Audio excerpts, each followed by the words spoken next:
Hello, my friends. Then I thought that it could not be worse for Russians. Well, they surprised me once again. What did they do? Well, you may see it on your screens. They started the most massive attack, convoy attack, this year at the same freaking Dobropilya direction, where they have already lost 50 of the vehicles around for the last 3 weeks. Yeah, if we summarize all of the Russian midwave strikes, it was like that, and in this assault they used around 20 of the vehicles. 20 for a single strike, tanks, BMPs, MTLBs, but still they failed. And before I play this video fully of this entire convoy that was ambushed, let me show you that particular direction on the map where it happened. We have this interactive military map from the Myco 73 analytic. I use it all the time in my videos. The link for the Twitter of this analytic you may find in the video description just below, and there you may find the link to this map, so I do it like that. So here you can see all of those marks of the Russian vehicle losses on the way again to Vladimirovka and Shakhove. I would say that Russians are really goal-oriented. They're looking at those villages as some sort of the night butterfly on the bulb. It seems like finally we find the place of the great attractor of our universe, but it is just for the Russian army. And it looks like it plays somewhere in Vladimirovka or Shakhove. At least once in 5 days, Russians have attempted to go there with all of their vehicles available. And after they are smashed and crushed, they gather more vehicles and more army men willing to give their lives for millions of rubles. Well, as I say to you, this time Vladimirovka and Shakhove still are out of reach for Russians. Speaking about the direction, well, they gathered forces and they had attempt to go straight to Vladimirovka from this place, but they were spotted by Ukrainian surveillance drones. However, this is the place of the major Russian strike towards Shakhove. And you see where Ukraine hit the first vehicle on the Russian, so-called Russian-controlled territory. Because even though it is shown as red here, but Russians cannot move there freely, because Ukrainian drones fly behind the front lines, far behind. And yeah, this first vehicle could have been a signal for the Russian convoy that after all Ukraine is not waiting them with flowers, but with many of the drones, so maybe it's better to return or turn back at least. But no, Russians are really stubborn in their efforts to reach their god. They're like those fanatics who justify their crime acts in attempt to go to heaven, but where they go is just underground, or sometimes they're just lying on the ground for forever. Well, here it's a little bit less resolution, and you might see the Russian attack moves and also Ukrainian counterattack, so Kucherov Yar area is totally liberated. Simultaneously, Ukraine moves a little from Novoshachove, imprisoning Russian soldiers. But Russia, no, Russia decided to attack. You know, even a couple of months ago, we obtained the information that Russia is gathering an enormous amount of the forces in Donetsk region. They will crush Ukrainian defense. They are preparing for the major strike, breakthrough. But what we see, they're just burning in those useless attempts. And they don't understand it. They just continue, they go, and they die. Yeah, let's go back to this interactive map, and it's time to look for the video itself. It is crazy. Guys from the 33rd Brigade, also from the 1st Azov Corps. The place is geolocated. Here are some of the coordinates. That's why I like this map, you know, because you click on the icon and you have all of the information, including the video itself. So let's go. I turned off the music. Russians go. There was the anti-tank trench as far as I see it, but it was penetrated. Probably Russians used before some of the engineering equipment. You may see this particular BMP is not a hangar type, but they use some of the meshes on the top. So still you have some drone protection. They put some smoke, fumes, and the rest were the hangar type of the vehicles. This is the Russian tank in the front with the mining plug, and you see it goes very slowly. And later on, one by one, they start to receive Ukrainian drones, hitting them in the back, in the sides, in the front, and one is down. You can see Ukrainian drone here is flying, so the sky is crowded. Later on, I'm gonna show you, I'll try to find the video of how Russians film Ukrainian drones flying in across directions. It's just crowded with those drones. It is outstanding. It has never been like that. But still, for each of those vehicles, Ukraine has to waste lots of the drones. So this convoy was stopped. Yeah, so you see 1, 2, 3, 4, 5, 6, 7. Plus there were more vehicles on the run. So here you can see 1, 2, 3, 4, 5, 6, 7, 8. And later on there was the turn with more vehicles. Artillery is in use. Oh my god, this is the Ghost Rider. You can see it goes and burns. Crazy. So yeah, from this perspective, you can see part of the vehicles are located here, and there are multiple of the vehicles on that side of the road. Madness, absolute craziness. I'm gonna move my image for you to see it fully, so you can see, yeah, Ukraine put the anti-tank defense, some razor wire for the infantry, the trench, anti-tank trench, and dragon teeth. Yeah, not everywhere out there, but still it is there. So it's basically a trap for the Russian tanks. They have to go to a specific spot, a very narrow bottleneck, and the biggest obstacle for them is this anti-tank trench. Russians couldn't get over it. So again, it tells a lot about the planning of the Russian operation. This vehicle, you see, it stopped in front of this trench.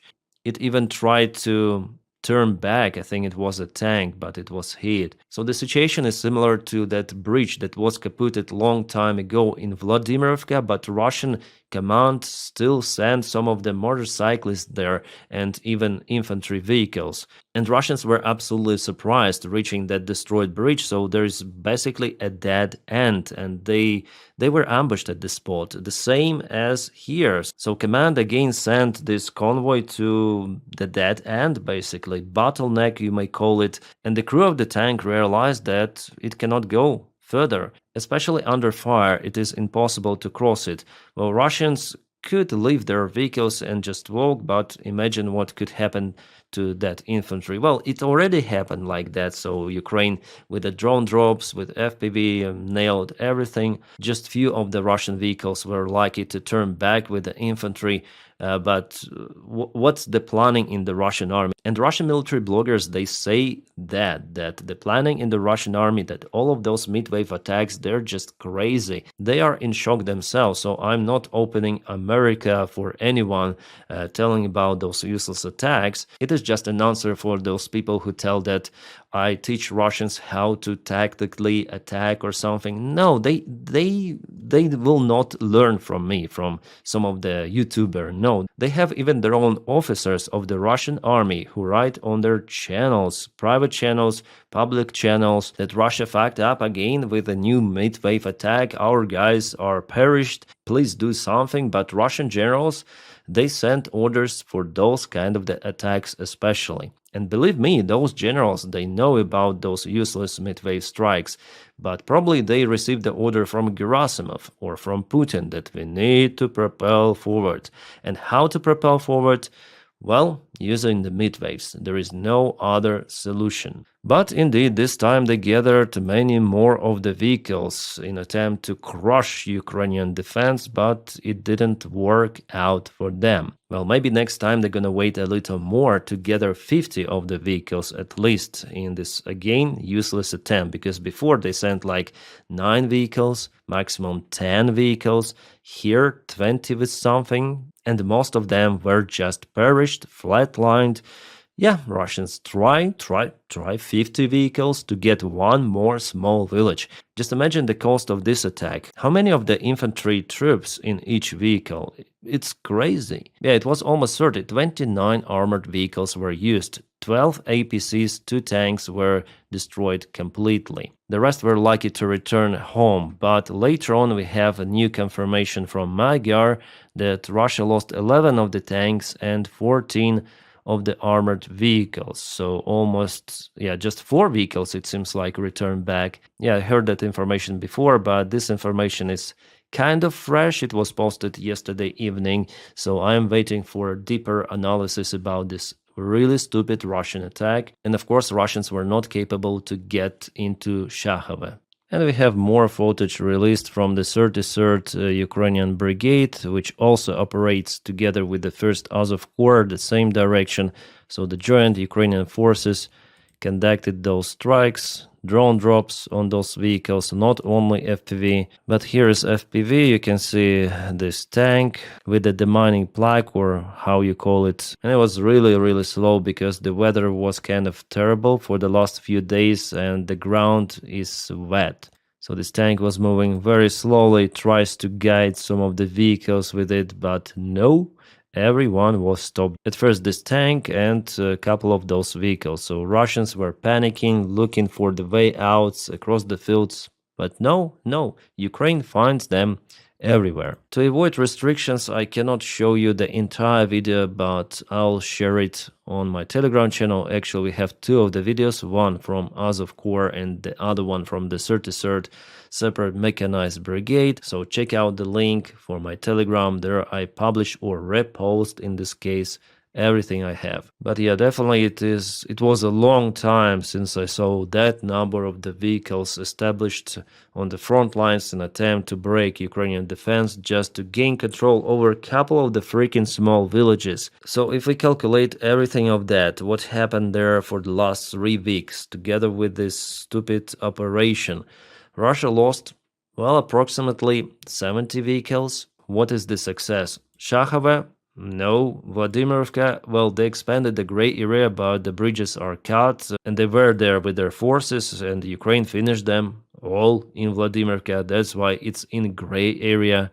Total nonsense and failure. What is here? Rusin Yar, they tried to offense, and here it was the tank. Yeah, some of the tank of the Russian army. This is the compilation of the videos, and some of them were geolocated. Vehicles. We are back in 2023, 100% for the Russian tactics, at least in this direction. And by the way, they tried to advance like that in the south. Also, convoys were ambushed. So, I don't know why they do it, but they do it. Yeah, don't judge my emotions because I might look unhappy or something like that. No, actually, I'm happy that Russian attacks were repelled. Awesome, fantastic. I'm just astonished with the Russian military command stupidity. Well, maybe during the summer counteroffensive of 2023, Ukraine tried the same tactics, but still, for a couple of the villages, 70 of the vehicles, even more. Yeah, again, I'm astonished, and what is happening in this place is absolutely crazy. You know, Russians, they actually had the window for usage of those vehicles for massive forces. Then they crossed to Kucherev Yar and to Zoloty Kolodes. You might remember that fast assault that happened in August. Then Russians propelled by around 17 kilometers or 11 miles almost. It happened swiftly in a matter of a couple of days or maximum 3 days. I guess it was a surprise for Russians themselves. So if they had used all of those vehicles which they now waste on the front lines in Vladimirovka and Shakhova, back then, yeah, definitely it could be a breakthrough, and Russians had actually this attempt to even encircle Ukrainian group in those villages. Like this move, because Ukrainian defense definitely wasn't ready, but now Ukraine sent the most capable forces for those kind of the counterattacks in the region, the 1st Azov Corps, 33rd Brigade, 25th, and of course Ukraine has lots of the drones to use in this direction elsewhere. And of course, they monitored the situation on the front lines with surveillance drones, and all of the Russian attempts are now basically failure. So Russian military command, as for me, they knew about, we had the success. You know, like this gambler who won $1 million but started to lose everything. Oh, no, I need to bet more, the same stake to the same number again and again and again, but it doesn't work already. Time has passed. Russians lost their opportunity, and regaining it under Ukrainian drone control, it's not possible. It's dead end, but they continue to use those convoys, which is pretty much nice for Ukraine. And yeah, my favorite definition of insanity, performing same action again and again, expecting something to change. As the Russians do in the Dobrapilya direction without any changes, they just intensify those convoys, making them bigger, but from the tactical perspective, it's the same move that Ukraine absolutely cuts with everything it has, artillery, drones, even HIMARS. Yeah, this video I saw yesterday actually looks real. So many drones. Well, Baba Yaga, see, with a drone drop, and FPV drones, some of the smoke coming.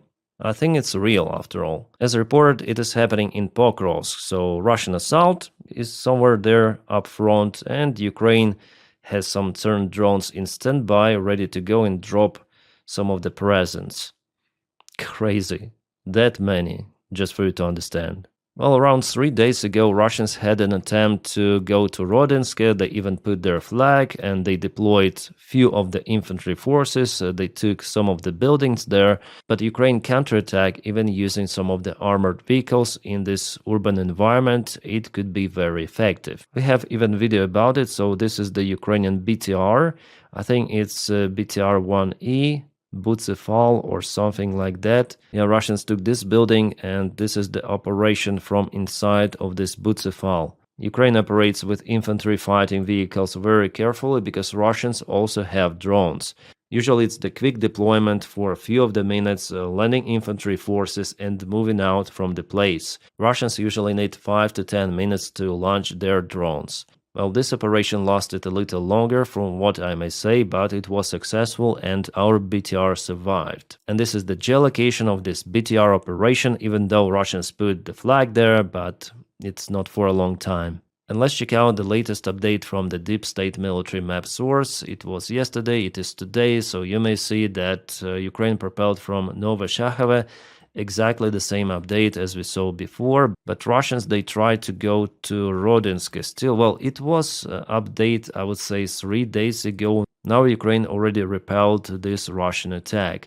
And the Russians, they also expanded the area not far away from Pokrovsk itself, so yesterday, today. Still, Russians cannot go to Pokrovsk fully with their main forces, just occasionally small groups, because all of them are being ambushed by Ukrainian drone strikes, artillery, and so on. Here we have the video of the Ukrainian M270 Operation Standard Gimler's missile. It is out there to hit Russian positions right on the front lines. Before, Ukraine wasn't using those missiles to stop Russian convoys, but now it's something new. Alright, what is this? Again Ukrainian drones, and we see Russian Kamaz. Here is what? Oh, Russian Raider. Nice. Good prey.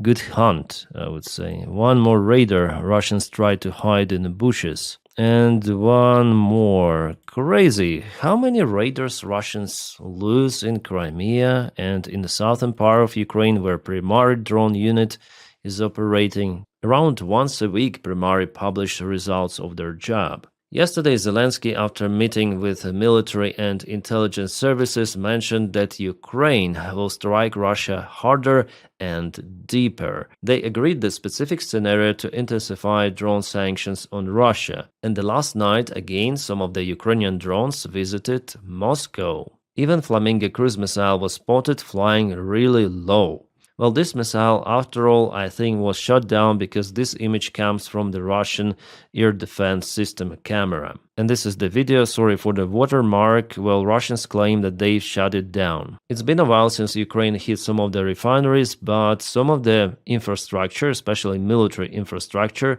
is being hit in Russia almost every night. From the latest one, a few hours ago, there were some of the kabooms in Bashkortostan. It seems like the local power station went off. Even in Sakhalin, it's close to Japan. The local power station just collapsed and you can see blackout. Okay, it seems like after all, Lukoil is losing quite a lot of the profit. Stocks are falling down for several days consecutive. After United States of America applied strict sanctions on Rosneft and Lukoil, those are the biggest companies, oil producers in Russia. Well, here it was 6,600 points and now it is 5,200. Still not the collapse of the company, but not so good for the Russian oil market in general. Well, India is now looking for alternative variants for the Russian oil, but it doesn't mean that they will stop buying it.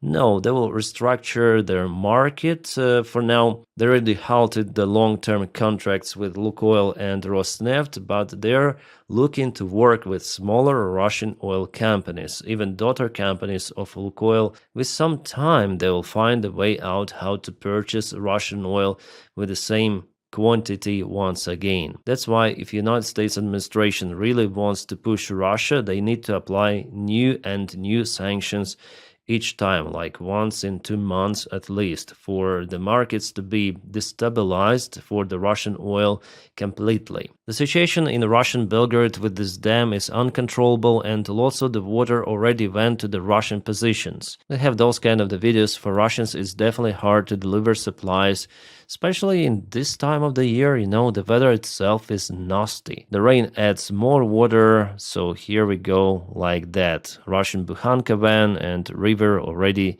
is out of the shore. This is the Donets River that goes in the northern part of the Kharkiv region. But I want to warn you that there are lots of the videos made by artificial intelligence, like for example this one. You may see it on this water. It looks unrealistic, the textures, and there was the blink of Sora.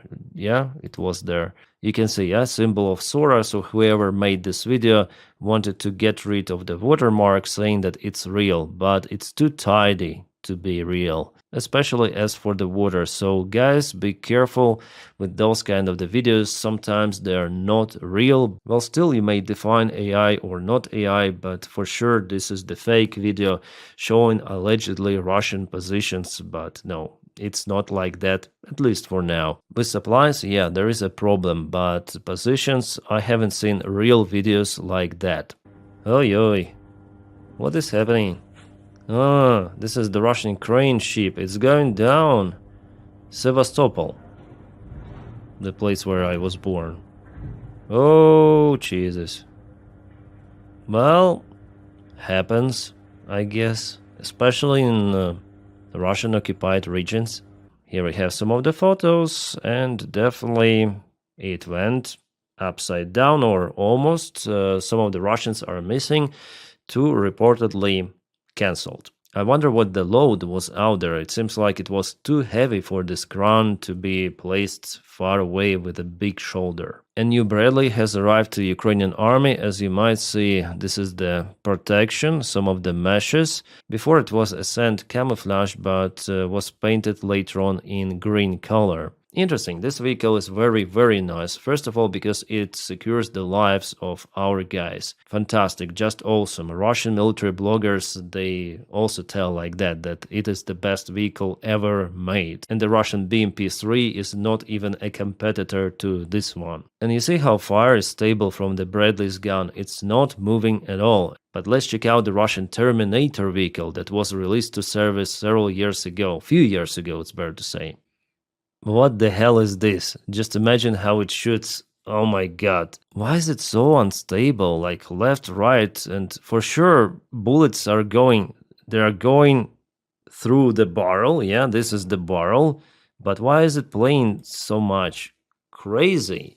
This video was filmed by Russians themselves. I think it's 30mm each cannon. I'm not the expert in those guns, but for me it looks very weird. Especially watching Bradley's cannon, which is very stable. This one is, I don't know. Orban wants to create the anti-Ukrainian bloc with Czechia and Slovakia. As you know, Czechia also elected some sort of the strange prime minister. And we know the Fico from Slovakia, but this one is the most outrageous, Orban. So pro-Russian puppets, they're ruining Europe from within, from inside. Well, we'll see how successful Orban could be in achieving this goal.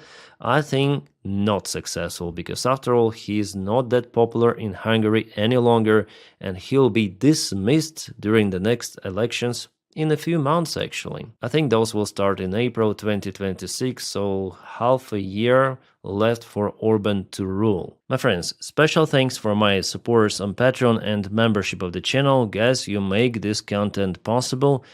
Again, thank you so much for supporting me. And guys, if you want to join, look for the Patreon link below in the pinned comment or in the video description, or just press join under this video somewhere here. Again, I don't push anyone for that, it just helps me to sustain my daily updates on this channel, so thank you so much. If you don't have this opportunity, just press your like to this video and subscribe for the channel, because it propels the video in YouTube algorithms elsewhere. It is very important as well. And my friends, I wish you all a peaceful sky wherever you are, and have a great time.